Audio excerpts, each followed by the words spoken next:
Hello, my teacher friends, and welcome to episode lucky number 13 of the Beyond Measure podcast. My name is Christina Whitlock, and I am happy, as always, to be your anytime piano teacher friend. So, first off, thank you for loving last week's episode on one-word strategies for our students. You know, as we find ourselves considering all of these fresh strategies for the new year, I have written all of January's episodes around themes of self-reflection for the studio. You should probably know that if you haven't figured it out already, I am a total sucker for all things self-reflection or vision planning or personality analysis, all of those types of things. And many of you are in the same boat and messaged me this week to tell me that you really enjoyed the little 5-minute homework assignment I gave you last week. So I thought I'd give you a little bit more of an assignment today. Let's talk about teaching philosophies, shall we? Have you ever written your own teaching philosophy? Chances are, if you've ever taken a pedagogy class, that you probably have. But I know that does not apply to every studio teacher. And for others, well, perhaps it's been a minute since you wrote the last one that you did. So first of all, let's just establish what a philosophy of teaching is. Maybe that sounds complicated to you, or maybe it sounds like unnecessary busy work. Maybe it sounds intimidating or whatever, but I will beg to differ with all of those perceptions. A philosophy of teaching is very simply a collection of ideas that you have about your approach to teaching. It is no secret that the field of music teaching employs a very wide variety of individuals. Am I right? If we're being honest, most of us are guilty of judging the approach of a teacher or two in our past lives, right? But in the end, I have really learned to make peace and actually to embrace the fact that there are teachers out there with a wide variety of experiences, expectations, and approaches to their teaching. Barring any type of behavior that is actually harmful to a student, I actually have no problem with the fact that there are many educators out there who see the world of teaching music differently than I do. So knowing this, challenging yourself to write a teacher's philosophy can help you carve out a more clearly defined role for yourself here in this very diverse profession we share. You, being you, probably have some idea of what you feel strongly about in your studio. However, I think that there's something more impactful about giving your insights enough designated attention to put them into writing. And, of course, if it exists in hard copy, that provides you with a great marketing tool to share on your website or social media or to distribute to your current students. You know, a well-articulated studio policy can be a real selling point to potential students. I credit mine pretty heftily with helping to attract the types of families who understand that I am like all in when it comes to piano teaching, as opposed to someone who just does this as a little side hustle.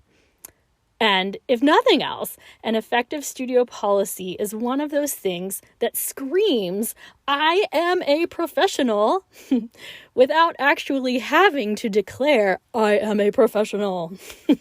Because, pro tip, if you have ever found yourself in a position where you are actually uttering those words, chances are they were not being received in the manner you would hope for. Am I right? Now, of course, I could just end the episode right now and say, hey, go write yourself a philosophy and let me know how it goes. But that would be of pretty little help, wouldn't it?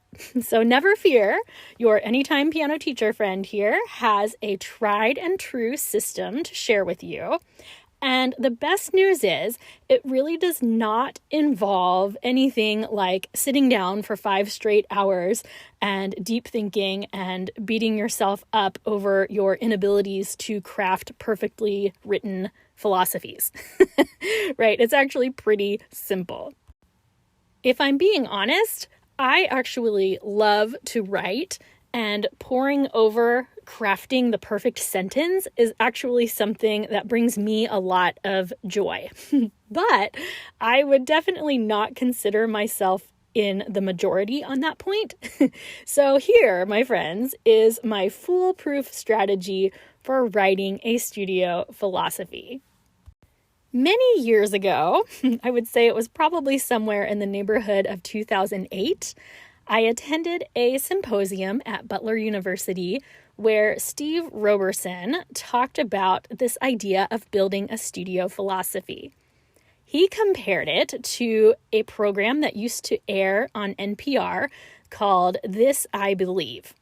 So this was a program that aired for 4 years, started in 1951, and it consisted of individuals, some famous and some not, writing short essays on whatever beliefs they had come to feel sure of in this life.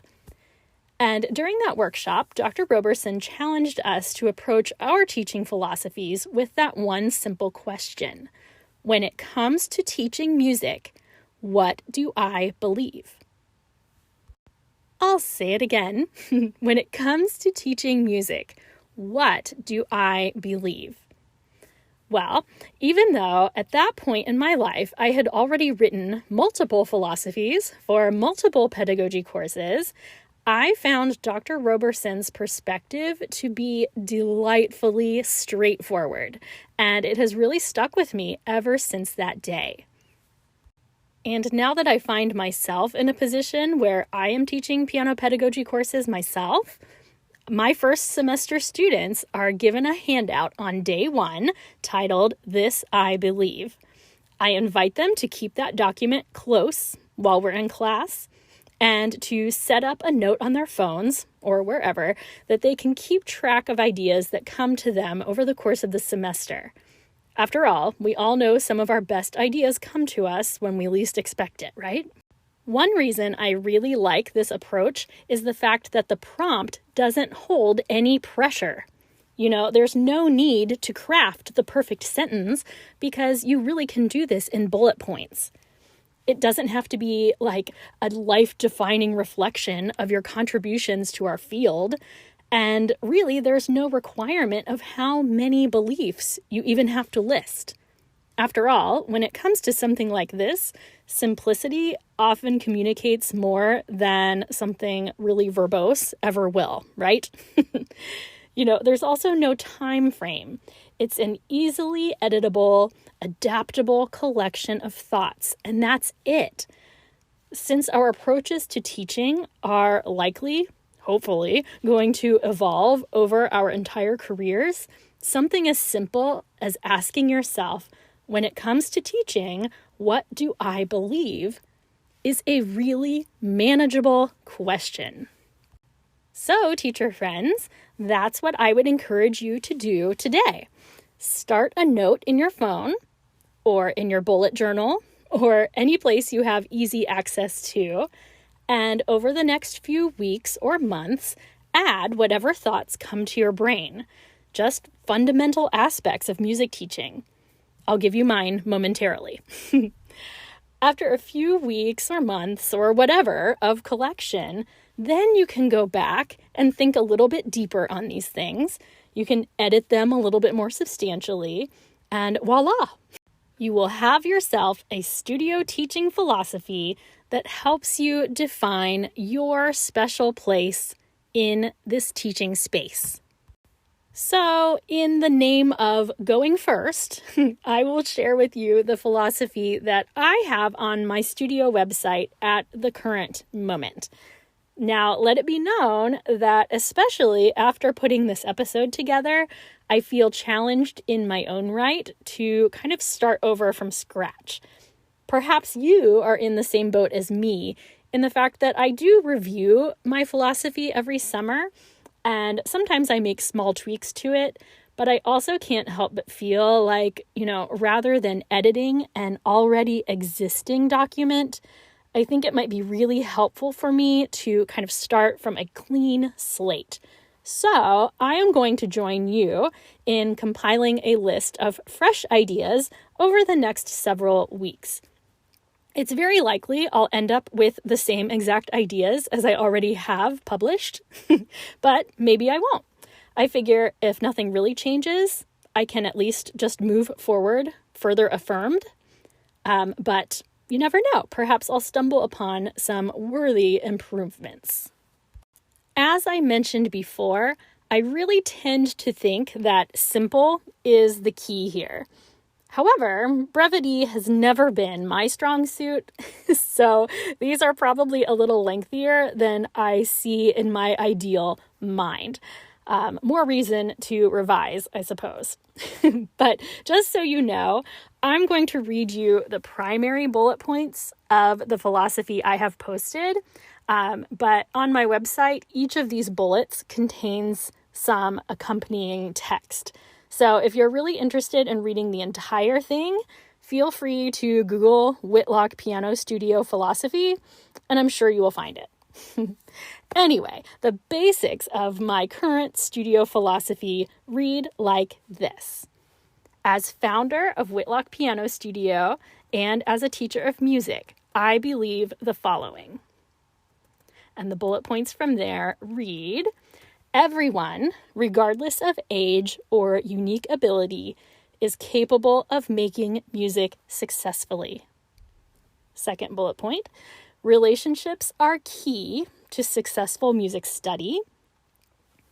Music is a language, thus a form of communication. The importance of art for the sake of art. Music studies foster more than creativity and entertainment. Natural abilities may help individuals achieve greater success, but this never occurs without focused effort. Parents play a pivotal role in the success of young musicians. And lastly, effective practice time involves a balance of discipline and playing for enjoyment. That's it. That's my list. I hope that I have given you a non-threatening, non-time-consuming way to build or refresh your studio philosophy. It might work out really well just to aim to collect ideas for the next several months and then use the summer term to compile your final draft. Well, if it ever really is final. Of course, once you go to all of this effort, however minimal it might be, I would strongly encourage you to actually share this philosophy. Publish it on whatever piece of internet real estate you have, distribute it to current families and potential students, and maybe even consider displaying it in your studio itself. My dentist, of all people, has a copy of his philosophy of dental practice, yes, it's a thing, hanging in every room in his practice. It's something I noticed right away when I started seeing him, and I instantly admired that about the way he ran his business. From a parental perspective, I can tell you this. My daughter has had the same teacher for 4th and 5th grades, and at the beginning of the school year, she distributes the most fantastic teaching philosophy, centering on ideas of how struggle is an integral part of the learning process, and also on the benefits of gamification in the educational process. And I seriously love this philosophy so much. I have found myself pulling it out and reading it for my own enjoyment as an educator. No joke. I love it that much. And of course, it makes me really value her.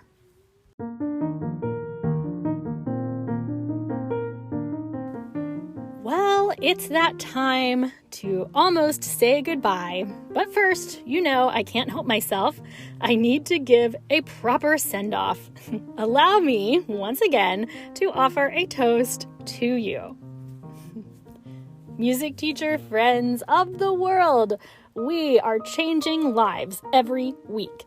And as you know, those lives are changing us as well. I hope that you will take steps this week to record your beliefs where it comes to teaching or any other aspect of your life that you find important, for the record. And ultimately, I hope that these will help you feel ever more secure in your identity as an educator.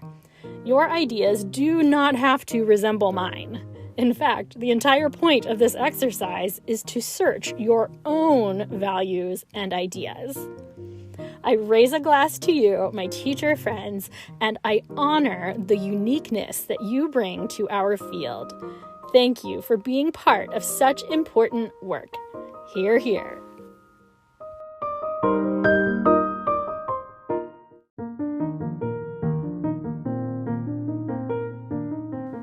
Well, that was fun, wasn't it? I hope that I am not alone in finding self-reflection to be so enjoyable.